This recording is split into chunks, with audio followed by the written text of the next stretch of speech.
menemani Anda untuk podcast ini sampai ke depannya. Di podcast kali ini, kita akan membahas mengenai isu-isu ekonomi dan hubungannya dengan bidang pendidikan. Nah, karena itu, judul podcast kita adalah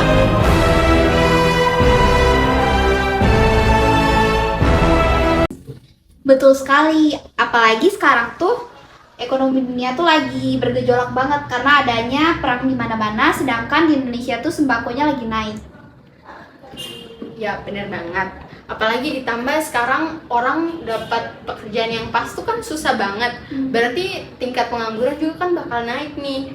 Nah, karena itu kita udah kedatangan 3 tamu yang ahli di bidang masing-masing. Nah, di sini tuh ada Gio selaku pengamat ekonomi dan Ibu Mauren selaku pengamat pendidikan dan Pak Joel selaku aktivis kemanusiaan nih.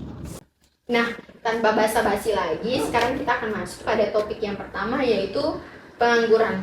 Kayaknya Pak Gio dulu nih, apalagi Pak Gio sebagai pengamat ekonomi kan. Nah, kira-kira menurut Bapak dengan tingginya tingkat pengangguran di Indonesia yang sekarang ini, apa aja sih penyebab dari naiknya tingkat pengangguran tersebut? Jadi ada 2 hal yang paling dominan. Pertama itu ketimpangan pertumbuhan ekonomi. Jadi kota-kota besar yang mengalami pertumbuhan ekonomi itu sangat mempengaruhi kota-kota kecil atau desa-desa yang terpencil, karena akan kesusahan atau hampir tidak bisa untuk mendapatkan kesempatan kerja. Yang sama dengan Iya. Kedua itu kualitas pendidikan. Jadi banyak sekali ya sekolah atau pendidikan di Indonesia ini yang tidak sesuai dengan kebutuhan pasar kerja. Jadi kurang memenuhi standar. Iya. Jadi kurikulum yang tidak relevan dengan rendahnya kualitas pendidikan itu bakal menghasilkan lulusan yang belum siap untuk kerja. Nah, berdasarkan jawaban Pak Gio tadi, kualitas juga dapat menjadi penyebab pengangguran nih. Menurut Bapak Gio, bagaimana kualitas dan relevansi pendidikan di Indonesia mempengaruhi kesiapan lulusan untuk masuk ke pasar kerja? Kalau dilihat dari kurikulum yang tidak relevan, institusi di Indonesia itu tidak sesuai dengan kebutuhan industri. Ya. Ini menyebabkan lulusan memiliki keterampilan yang tidak sesuai dengan yang diinginkan pemberi pekerjaan. Ya. Di bawah rata-rata, Atau tidak memenuhi yang antara di diinginkan bawah oleh rata-rata atau memang tidak sesuai, sehingga mereka akan kurang kompetitif dalam pasar pekerjaan. Yang kedua itu kalau dilihat dari kualitas pengajaran yang rendah, kalau dilihat dari kualitas pengajaran yang kurang baik, itu karena kurang pelatihan dari untuk guru-guru dan dosen, dan itu bisa sangat fatal.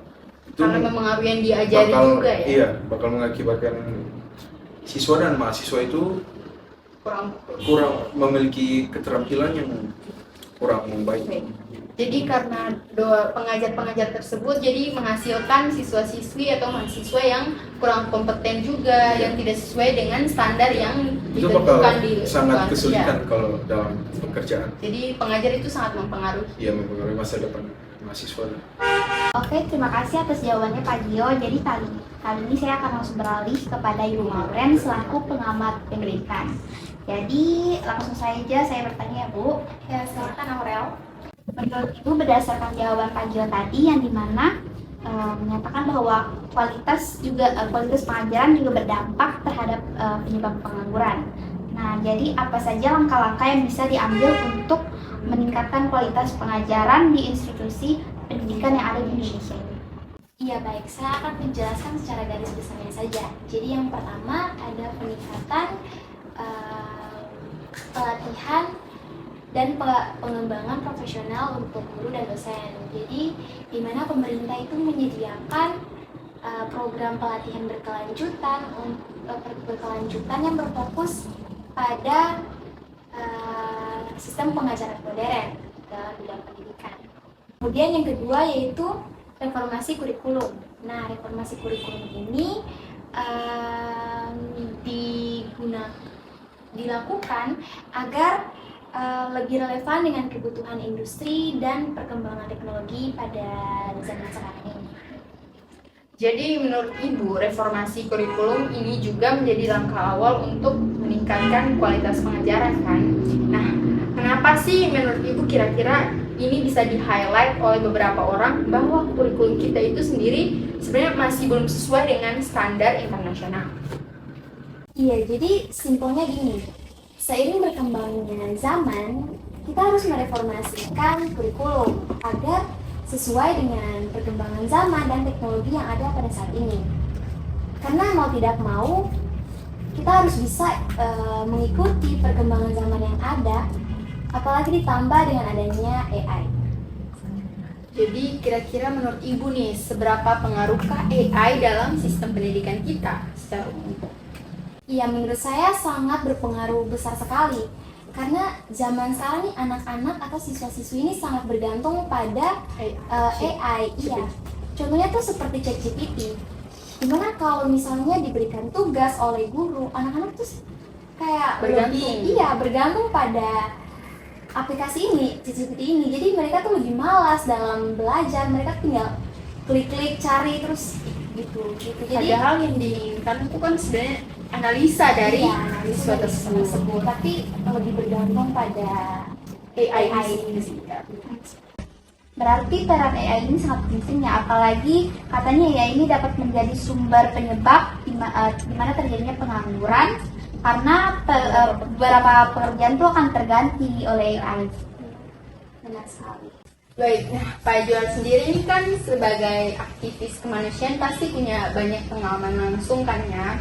Nah, menurut Pak Joel, jadi kira-kira bagaimana cara Bapak sebagai aktivis itu sendiri untuk mengupayakan pendidikan inklusif dan terjangkau bagi semua orang?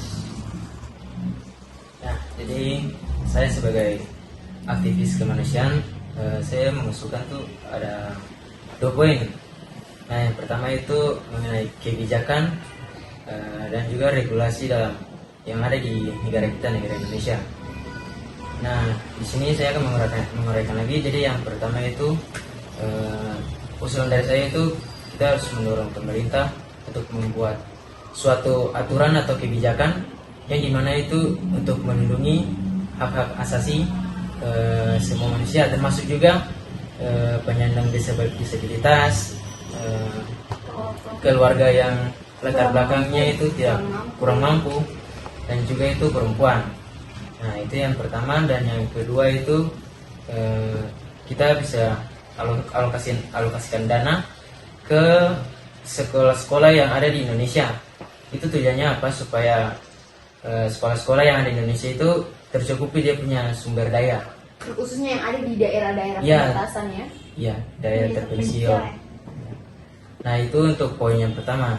Untuk poin yang kedua itu mengenai infrastruktur. Nah, di sini saya menyarankan untuk membangun dan juga memperbaiki fasilitas sekolah dan juga membangun sekolah di daerah-daerah yang terpencil. Tujuannya apa? Supaya anak-anak yang bersekolah di sana itu mereka juga mendapatkan pendidikan yang layak dan juga aman. Dan setara untuk Ya, seluruh. ya, itu untuk poin yang pertama. Dan poin yang kedua itu kita juga bisa membangun fasilitas untuk penyandang disabilitas, seperti kita bisa membangun lift ataupun kita bisa buat alat belajar khusus untuk mereka. Dan dapat membantu. Oh, jadi begitu ya Pak. Apa saja sih tantangan yang sering Bapak temui dalam melakukan hal tersebut? Nah, jadi tantangan yang sering saya temui itu yang pertama itu ada korupsi dan juga penyalahgunaan dana. Ya, jadi sering itu dana yang dialokasikan di suatu tempat itu sering disalahgunakan dan juga pihak-pihak tertentu melakukan korupsi untuk kepentingan mereka sendiri. Jadi dana yang harusnya dipakai untuk kepentingan bersama malah dipakai untuk kepentingan pribadi. Jadinya tujuan yang harusnya untuk kebantuannya. Iya, tujuan yang harusnya didapat dicapai malah tidak tercapai karena keegoisan semata dari beberapa pihak. Selanjutnya itu mengenai alokasi dana yang tidak memadai. Itu artinya itu Tidak cukup. bukan maksudnya pemerintah itu lebih memprioritaskan pada hal-hal yang penting dibandingkan yang hal-hal yang kita bicarakan seperti sekarang ini. Itu Oke. sekitar saya. Oke, setelah semua pertanyaan tadi, apa saja sih saran dan kritiknya untuk pemerintah? Mungkin yang ingin disampaikan gitu Ya. pada Mulai pemerintah. dari siapa dulu? Menurut saya saat ingin melakukan perkembangan untuk mengembangkan suatu daerah ini lebih baik semua daerah secara merata dikembangkan. Tidak perlu memprioritaskan suatu daerah Jadi Kalau- supaya merata. supaya merata. Jadi semua daerah harus mendapat kesempatan yang sama, Sama. mendapat sumber daya yang sama juga dari pemerintah.